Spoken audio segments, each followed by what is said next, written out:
Sim. Então tá. Estamos na nossa segunda apresentação da noite, agora com o aluno Matheus Martinez. Matheus, você tem de 15 a 20 minutos, tá, para apresentar seu trabalho. Quando você se sentir confortável, pode iniciar. Tá, beleza. Só pôr o cronômetro aqui para não me perder. Bom, boa noite. Eu sou o Matheus Martinez e o meu trabalho é um projeto de fundação de uma torre de suspensão estaiada para uma linha de transmissão de energia elétrica. O sistema energético ele é distribuído em geração, transmissão e distribuição, onde as linhas de transmissão elas têm como objetivo interligar uma unidade geradora até uma subestação ou interligar subestações entre si. Essa ligação entre subestações, ela faz com que o nosso sistema energético ele seja completamente integrado e ele é coordenado e organizado pelo Sistema Interligado Nacional, que é o SIN, que é um órgão composto por empresas de todas as regiões do Brasil. Com relação às extensões das linhas de transmissão, atualmente o Brasil conta com 141.756 quilômetros de linhas de transmissão, com uma capacidade de transmissão de 164.620 megawatts. Até 2024, o Operador Nacional do Sistema, que é a ONS, prevê que o Brasil contará com 181.528 quilômetros de linhas de transmissão, com uma capacidade de transmissão de 176.535 megawatts de energia simultaneamente. Quanto aos objetivos do meu trabalho, o objetivo geral é apresentar a melhor solução de fundação para uma torre de transmissão de energia elétrica do tipo estaiada de suspensão, levando em consideração o perfil geotécnico e os esforços atuantes na estrutura, como a compressão, o arrancamento e o tombamento. Quanto aos objetivos específicos, é descrever os tipos de torres de transmissão e seus elementos, apresentar a metodologia de cálculo de uma fundação para uma torre de transmissão utilizando o laudo de sondagem SPT, e, por fim, elaborar um projeto de fundação para uma torre estaiada de suspensão de linha de transmissão de energia elétrica. Quanto às torres de linhas de transmissão, elas têm como principal objetivo sustentar os cabos, que podendo eles ser condutores ou para-raios, os seus isoladores e todo elemento que se faça necessário. Quanto aos seus elementos de ligação, eles vão variar de acordo com a fundação, eles vão variar de acordo com o tipo da estrutura. Para os casos das estruturas autoportantes, essa ligação com a fundação se dá por uma peça chamada estube. Para os casos das estruturas que são estaiadas, essa ligação pode se dar por meio de um grampo U ou um grampo V assimétrico, ou até mesmo pelos estubes que são utilizados nas autoportantes. A grande vantagem de se utilizar esse modelo treliçado é que ele é muito versátil para as implantações, tendo sua montagem muito rápida e podendo ele ser montado em lugares, até mesmo em lugares remotos, pois nem sempre as linhas passam por regiões urbanas. E a função da torre, ela vai depender, a função que ela representa na linha, ela pode ser uma estrutura de suspensão, de ancoragem ou terminal. A de suspensão, ela puramente suspende os cabos para que o traçado seja percorrido. Uma estrutura de ancoragem, ela se faz necessária sempre que houver um vértice na linha, sendo assim gerando um ângulo. E a estrutura terminal é aquela primeira que sai da subestação ou a última a chegar na nova subestação. Então, essa terminal ela pode ser de início ou fim de linha. Os carregamentos das estruturas, eles vão vir do fabricante dessa estrutura, vai nos fornecer, e o fabricante dessa estrutura ele vai se basear na NBR 6123, que fala das cargas de atuação devido ao vento, e esse esforço ele pode ser vertical, transversal e longitudinal. O caso do esforço vertical, ele vai ser composto por tração ou compressão. O caso dos esforços longitudinais serão os esforços que ocorrerão no sentido da linha, como é o exemplo da figura 2, que demonstra um vão de peso, que é o peso que os cabos exercem no sentido da linha, representado para uma estrutura. E os esforços transversais, que são aqueles que ocorrem transversalmente ao sentido da linha, devido a fatores de vento e outros fatores externos. Com base nesses carregamentos, o projetista da estrutura vai gerar um documento que são as hipóteses de carregamento, onde ele leva em conta a montagem da estrutura, o vento máximo, o peso dos operários montando essa estrutura, dentre outras. E com base nessas hipóteses, ele vai ter vários vetores resultantes atuando nessa estrutura, onde, utilizando o princípio do binário equivalente, ele vai colocar a resultante de todos esses vetores em um único ponto. E essa sim vai ser a nossa carga que chega nas fundações. Com relação às fundações usuais nas linhas de transmissão, elas são já as conhecidas do nosso dia a dia da construção civil, como sapata, tubulão e bloco sobre estacas. A figura 3 representa um bloco sobre 3 estacas, que foi dimensionado para uma estrutura autoportante. E a peça, essa peça representada é o estube, que vai dar a ligação como se fosse o arranque para o início da montagem da estrutura. O processo de implantação de uma linha de transmissão, ele se dá primeiramente por um traçado preliminar. Esse traçado, ele vai ser gerado através de softwares como o Global Mapper, o Google Earth, melhor dizendo. E esse traçado ele é definido a princípio no escritório. Assim que tem uma prévia desse traçado, uma equipe de topografia, ela é mobilizada a campo para que ela faça as marcações com piquetes em todos os pontos onde terão estruturas. E dessa forma, os topógrafos eles vão abrindo caminho, caso seja necessário, e eles fazem o levantamento da área também, para ter conhecimento quanto a desníveis e possíveis intervenções do tipo área de preservação permanente, parques arqueológicos, dentre outros. Após esse serviço de topografia realizado, uma equipe de sondagem é mobilizada a campo, onde é preferível, é indicado que seja realizado ao menos uma sondagem do tipo SPT em cada lugar de implantação de uma estrutura. Mas nem sempre essa prática é adotada. Mas a recomendação se segue essa. Então, essa sondagem ela vai ser realizada próximo ao piquete central dessa estrutura, e com base nessa sondagem, o projetista terá que elaborar os projetos das 4 patas, caso seja uma autoportante, ou do mastro central e mais os seus estais de sustentação para o caso das estaiadas. Com o resultado dessa sondagem em mãos, é possível o projetista elaborar os projetos de fundação e assim executá-los. Quando a construtora já tiver finalizado as fundações, a montagem das estruturas pode se dar ao início.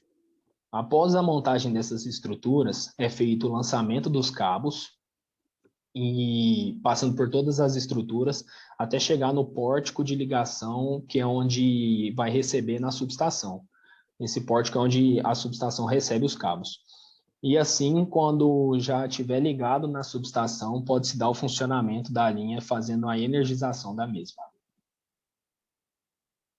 A torre do presente trabalho se trata da CSEL, foi assim que ela foi denominada. Ela é uma torre de uma linha de classe de tensão 500 kV. Ela se trata de uma estrutura estaiada de suspensão, que conta com um mastro central e 4 estais de sustentação. E essa figura 4 aqui, voltando só, representa a silhueta da estrutura.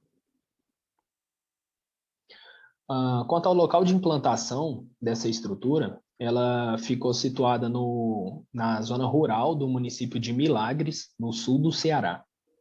O mapinha da figura 5 representa o local de implantação da estrutura. E a caracterização do solo. Como já foi dito, recomenda-se que ao menos um ensaio SPT seja realizado por estrutura. No caso da nossa estrutura, o ensaio foi realizado no piquete central da estrutura a princípio, mas por conta de interferências, essa estrutura precisou de ser relocada após a sondagem ter sido feita. Interferências essas, como já foi dito anteriormente, que podem ser áreas de preservação permanente ou algum afloramento rochoso muito significativo, ou um parque arqueológico.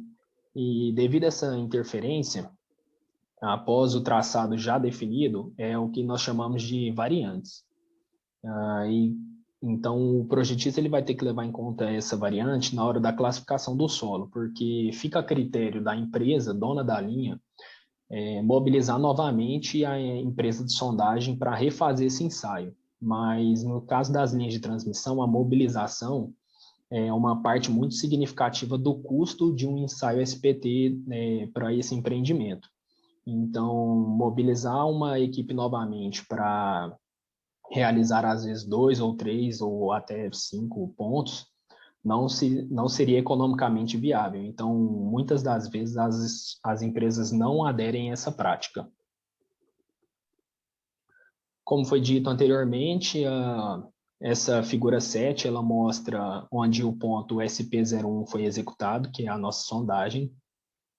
E esse ponto era exatamente o piquete central da estrutura CSEL. Após a variante, ocorreu a relocação dessa estrutura e ela ficou a 9 metros de distância do ponto onde foi originalmente colhida as informações.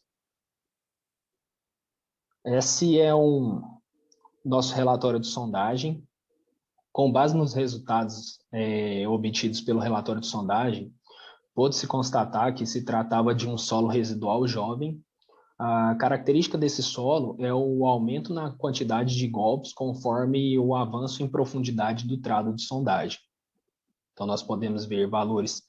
Iniciou a sondagem em 22 golpes, depois prosseguimos a 33, a 4,54 metros e a 4,45 metros já foi alcançado impenetrável com uma alteração de rocha.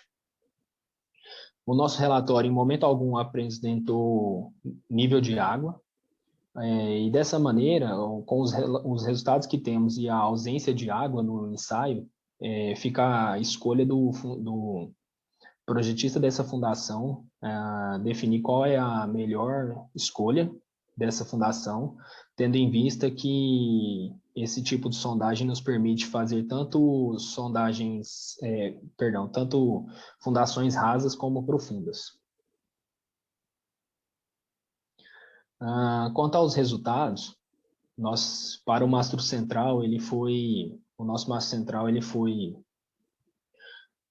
verificado com relação à compressão e ao tombamento. Com o valor da sondagem em mãos, foi definido que a melhor escolha para a fundação seria um estacão, onde o diâmetro dele foi pré-definido em 80 centímetros, que era um valor suficiente para comportar tanto o pino quanto a calota, que daria a ligação da fundação com a estrutura, e um valor que comercialmente é facilmente encontrado para execução, execuções mecanizadas. Com relação à compressão que foi verificada, chegou-se o projetista da estrutura nos forneceu um valor de 82.330 kgfs, o esforço de compressão, dando assim uma tensão média no nosso estacão de 80 centímetros de diâmetro de 12,19 kgf por centímetro ao quadrado. O valor alcançado com a nossa fundação foi de 125.664 kgfs, o que tornou uma diferença bem considerável, uma resistência bem maior do que a solicitante. E essa tensão média ela foi atingida de acordo com a formulação de Joubert, onde nós obtivemos uma tensão média na base de 25 kgfs por centímetro ao quadrado, mais do que o dobro do que era o solicitante. Quanto ao esforço de tombamento, o método utilizado para a verificação dessa fundação foi o método de Brooms. Esse método ele nos fornece um comprimento mínimo enterrado onde após a substituição dos valores no método, o nosso comprimento mínimo enterrado que o Bromes nos indicou foi 2,52 metros. E a profundidade enterrada adotada para o nosso estacão foi de 3,35 metros, o que foi consideravelmente maior e aceitável. Para os resultados dos estais, o projetista da estrutura nos forneceu um valor de 27.080 kgfs, solicitante. Para o cálculo da resistência ao arrancamento, esse arrancamento ele seria um esforço de tração, é a tendência que os estais teriam de arrancar essa fundação do solo. Então, esse cálculo do arrancamento ele foi verificado pelo método da Universidade de Grenoble, que hoje o CIGRE, que é a maior entidade energética do mundo, ela proporcionou vários ensaios quanto a esse método em modelo de escala real, o que faz com que esse método seja bastante confiável e o mais utilizado hoje em linhas de transmissão para verificação do arrancamento. Com base no cálculo do método da Universidade de Grenoble, foi atingido um valor de 37.049 kgfs, o que nos deu um fator de segurança de 1,37. E o método nos diz que se o fator de segurança for maior ou igual a 1, ele já é válido. Para o tombamento dos estais, que também foi adotado um estacão de 80 centímetros e 3,35 de profundidade, o método utilizado também foi o Bromes, e o comprimento mínimo enterrado que o Bromes nos propôs dessa vez para os estais foi de 3,35. E os 3,35 que foram adotados nos deu um fator de segurança igual a 1. O método nos diz que fator de segurança maior ou igual a 1 já é aceitável. Para o nosso caso, apesar de ter sido 1, ainda ficou muito confiável, pois o valor que nós utilizamos de 27.080 kgf de esforço de tração não é o valor característico que o projetista da estrutura nos fornece, pois existe um fator de 1,1 que é multiplicado, ou seja, esse valor ele é aumentado em 10%, pois para que cumpra o fator preferencial de falha. Esse fator preferencial de falha diz que, em caso de colapso da estrutura, é preferível que rompa um isolador. Após essa falha, o que é preferível de que aconteça? Rompa um condutor. Após se romper o isolador e o condutor, é melhor que rompa a estrutura. E, por último, o último elemento que deve romper é a fundação, pois em caso de colapso da estrutura, com as fundações intactas é possível levantar uma nova estrutura e reenergizar essa linha mais rápido do que se tivesse que executar novamente essa fundação. E, por fim, foi possível concluir que os objetivos do trabalho foram alcançados. É preferível que a proposta de fundação seja seguida, é recomendado que ela seja seguida na íntegra. E caso qualquer intervenção possa aparecer durante a execução, durante o processo de escavação, em caso de nível de água ou qualquer outra adversidade que apareça, é recomendado que o projetista seja alertado para que ele possa corrigir isso, ou até mesmo, em casos extremos, fazer a substituição da solução de fundação escolhida. Essas foram as referências que eu utilizei para embasar o meu trabalho. E é isso. Obrigada, Matheus, pela sua apresentação. Já passar para uma segunda etapa, que é a parte que os professores vão fazer as considerações deles sobre o trabalho, que vai incluir aí perguntas, sugestões de melhoria, tá bom? Perfeito. Uhum. Professor Aguinaldo e Rogério, palavra com vocês. Quem quiser começar, sinta-se à vontade. Quer que eu comece, Aguinaldo? Pode começar, Rogério. Tá bom, beleza.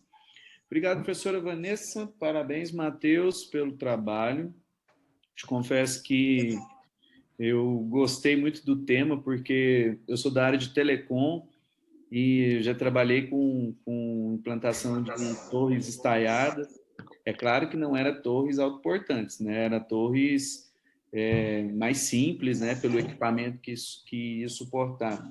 E Aham, existem muitos provedores que trabalham, né, com essas torrezinhas menores, então achei muito bacana o tema, tá? Achei legal a visão, olhar a parte de solo, é claro, é o papel, né? Esse foi o tema do trabalho, achei muito legal. Parabéns pelo trabalho desenvolvido. Eu acredito que, não sei se você é da área da elétrica, mas casou muito, né? Com os dois assuntos. aham. Bom, com relação ao seu trabalho, o que eu vou sugerir que são melhorias para que você possa ter um trabalho melhor do que o que você espera, tá? Com relação à Certo. formatação, eu acho que precisa rever. Eu, particularmente, acho que o seu trabalho, visualmente falando, ele precisa de um redimensionamento das imagens, tá? Tem páginas que a imagem está sozinha, tem páginas que a imagem foi muito grande. A qualidade das imagens são perfeitas, isso aí você acertou em cheio. Porém, ficou um pouco a desejar com relação à distribuição dessas imagens no trabalho como um todo. E aí, quando você expande demais, você acaba fazendo com que visualmente o seu trabalho ganhe uma aparência de vazio, tá? De oco. Então, o que eu sugiro é que você redistribua, redimensione essas imagens em lugares que dá para reduzir, que não vai perder qualidade, claro, tá? Sempre é Aham, importante manter a qualidade visual, onde quem estiver observando a imagem consiga compreendê-la como um todo. Então, sugiro que essa revisão seja feita de acordo com a manutenção da qualidade visual do seu trabalho. Para isso, sua orientadora irá validar perfeitamente. perfeito. Na página 29, por exemplo, do seu trabalho, está uma imagem solta. Eu entendi que essa imagem era uma finalização do processo, só que ela ficou sozinha numa folha. Eu acredito que quando você redimensionar as figuras, essa imagem será encaixada melhor na página, tá? Aham, Bom, as perguntas que eu vou te fazer são mais perguntas por curiosidade. Não se prenda a termos técnicos, mesmo porque não é esse o objetivo da pergunta. É mais por uma curiosidade de alguém que já trabalhou com esse segmento também. Não com fundação, mas com a torre em si. aham. Quando você faz uma torre estaiada de alta tensão, você viu alguma coisa? Se você, só por curiosidade, você viu alguma coisa sobre a energização desses cabos desses cabos de aço que estão estaiando a torre? Ele não é, ele não conduz essa energia, não se torna um condutor? Você viu alguma coisa a respeito? Porque pelo que eu vi, as amarras lá em cima são próximas, né, dos fios de alta tensão. E até Sim, onde eu sim. sei, existe uma área de segurança em torno que ela é condutora. Você viu alguma coisa sobre isso? Ah, vocês conseguem ver minha tela aí? Sim. Deixa eu pegar aqui um caso. Essa aqui eu acho que está bem pequena, essa imagem. O Uhum. caso dessa imagem que vocês conseguem enxergar ela aí, a figura 9. Sim. Os estais, eles estão ligados nessas orelhinhas, digamos assim, né, abaixo, certo? Uhum. São esses cabos, eles não estão tracionados, eles trabalham o tempo todo tracionados. No caso aqui, era durante uma montagem. E Uhum. essas duas orelhas maiores que tem acima, consegue Uhum. ver, assim, é Uhum. onde vai ser preso o isolador. Então, na verdade, é uma cadeia de isoladores. Ah, E tá. esses isoladores, eles que vão sustentar os cabos condutores. Então, da mesma forma que a estrutura não fica energizada, os estais também não ficarão energizados. E para o caso de um raio, isso poderia acontecer, caso um raio caísse na torre. Mas vocês conseguem ver meu cursor? Sim. Aqui nessa parte mais alta, então aqui nós teríamos cadeia de isoladores com os cabos condutores, e aqui nessa parte mais alta é onde passam os cabos contrapeso, que é o para-raios. Então, Entendi. esse para-raios ele é interligado a um fio contrapeso, a um cabo contrapeso, que ele vai ser ligado na terra e aterrado. Então, durante alguns milissegundos ali, tudo vai estar energizado, de fato. Mas rapidamente vai ser aterrado e vai isolar isso aí, entendeu? Entendi. Bacana. Então, é por conta dos isoladores mesmo. Outra coisinha aqui, uma outra curiosidade, só que agora, na verdade, não é... Não, agora não é uma curiosidade, agora é uma para o engenheiro que está sendo formado aí. Se você fosse desenvolver o projeto, tá? Suponhamos que o projeto ele passou para você o desenvolvimento completo dele. O que seria necessário entregar? Quais registros seriam necessários para um projeto como esse? A RT, teria que ter uma norma assim, ou teria que ter um projeto assim? O que iria no projeto em si? Porque você não precisaria fazer contas e colocar no projeto, precisaria? Então, o memorial de cálculo ele sempre é solicitado. Então, quando um projeto desse ele é solicitado, o que se é entregue é o desenho desse projeto já com as dimensões que vai para o campo e o memorial como você chegou nesses valores. Sempre ele é pedido também. E aí tem informações complementares que o pessoal do eletromecânico fornece, como, por exemplo, a profundidade que esse cabo contrapeso que nós acabamos de falar, a profundidade que ele tem que ir na Terra para ele conseguir aterrar essa estrutura. Então, esse é um detalhamento que a gente tem que colocar no desenho, para a gente pega essa informação com o pessoal do eletromecânico, faz o detalhamento no desenho, para que o pessoal do campo que vai executar consiga prever isso também. Mas basicamente é isso. O que é fornecido é o desenho, né? E o memorial de cálculo que meio que comprova como que você chegou naqueles valores para ser suficiente para suportar essa estrutura. Esse é um projeto que o engenheiro civil pode assinar como um todo ou o engenheiro elétrico precisa participar também da assinatura? O projeto civil ele vai assinar sozinho, o engenheiro civil. Agora, ele vai ter que fazer um link no projeto, digamos assim, como, por exemplo, essa questão do aterramento. Ele vai ter que dizer lá, o aterramento do detalhe tal está de acordo com o documento número tal. Aí esse documento número tal é que tem que ser validado pelo engenheiro eletricista. Entendi. Bacana, obrigado. Só para finalizar, eu acho que a conclusão, se você conseguir trabalhar melhor o texto, seria interessante. Não que esteja ruim, não, mas que eu acho que se você conseguir um enriquecimento dele aí seria mais bacana, mas também, como eu falei, junto com a sua orientadora, vocês vão decidir isso. E os anexos estão no lugar errado, tá? Primeiro vem as referências, depois o anexo. E também ver se é necessário aqueles anexos. Eu não sei, pode ser porque não é da minha área especificamente, não sei se seria necessário, se for apenas termos de referência, ou se aquilo ali fazia parte do projeto principal. E nas referências, lá no finalzinho, você não colocou de forma correta. Sugiro revisar a forma como você apresenta o trabalho que você realizou, tá? Beleza. Mas é isso. Parabéns pelo trabalho, professora Vanessa. Obrigado. Obrigado.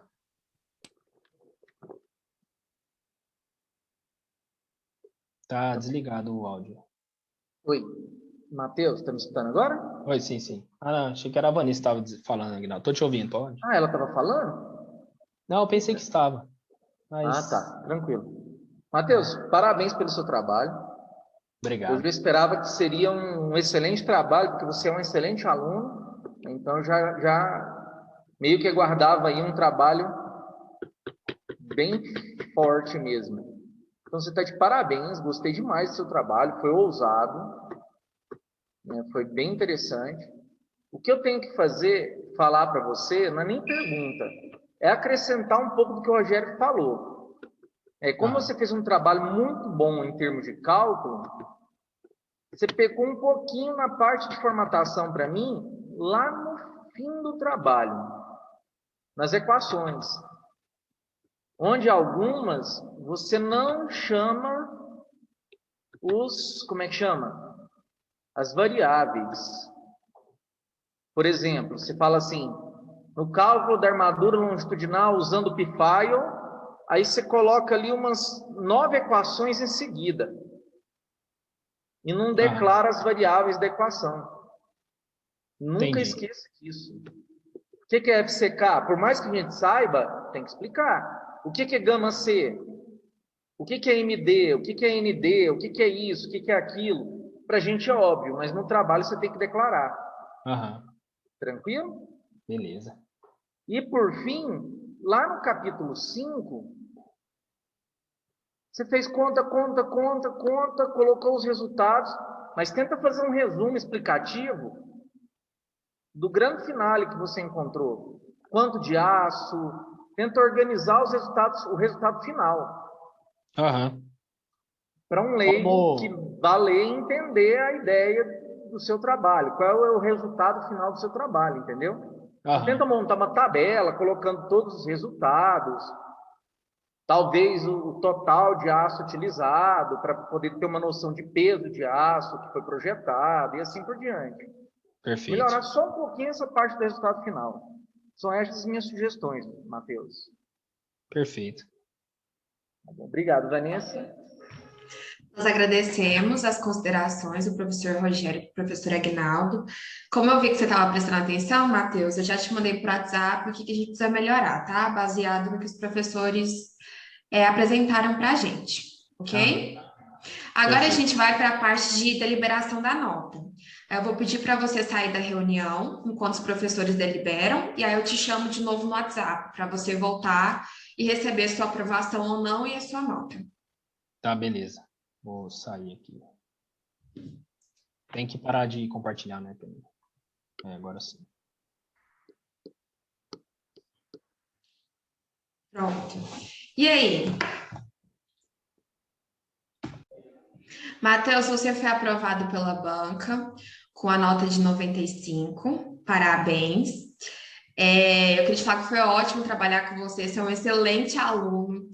Fiquei muito feliz quando você conseguiu esse estágio na área. Você é um excelente profissional. Eu aprendi mais do que eu pude te ensinar, porque é uma área muito difícil. E, nossa, eu estou muito orgulhosa do nosso trabalho, principalmente do seu esforço, tá? E eu espero, assim, tudo de bom na sua vida profissional. Obrigado, professora. Eu queria agradecer à banca e vocês, a Uni, né, de forma geral aí, sempre os professores hoje representados, né, pelo Rogério Aguinaldo, mas todos vocês são excelentes para a gente, né, passam uma vivência muito boa. E agradecer especialmente a você, né, professora, que proporcionou isso aí tudo para mim. Vou completar já 2 anos que estou lá na empresa, né, então, assim, tenho nem palavras para agradecer o quanto isso foi importante para mim. Hoje eu tenho, assim, um ofício e tenho objetivos que são maiores, assim, a cada dia, para poder seguir aí e conquistá-los. Muito obrigado. Valeu, Matheus. Vai ser efetivado ou não? Vou, tá só... Lá já falou, só dependo do título. Então chegar o diploma na mão lá. Parabéns, cara. Obrigado. E aí, Matheus, fazer as correções, viu? Tá bom mesmo, aquele finalzinho ficou assim, a desejar, formatação. É isso aí.